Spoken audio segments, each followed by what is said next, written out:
यो सल्ला काटेको गेडी हो।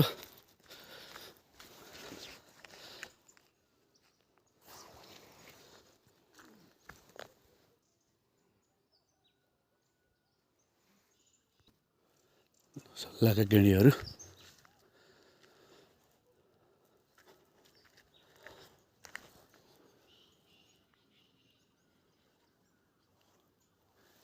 यो तार चाहिँ चापेर झ्याप्पै टुप्पाले यहाँनिर पुऱ्याएको थियो है। तार पुरै यहाँ दाब्याएको थियो। अहिले चाहिँ यो अवस्थामा छ।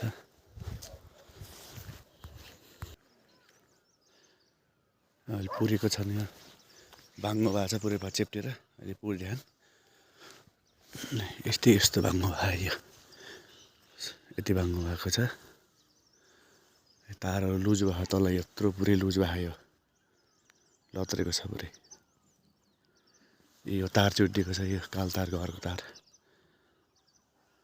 यहाँ जोइन गरिदिएको दुई ठाउँबाट। यत्रो एउटा जोइन, अर्को यत्रो जोइन। अनि सेफ्टी तार यहाँ माथिपट्टि बाँधेछन् टुप्पाबाट लिएर। यो पहिलाको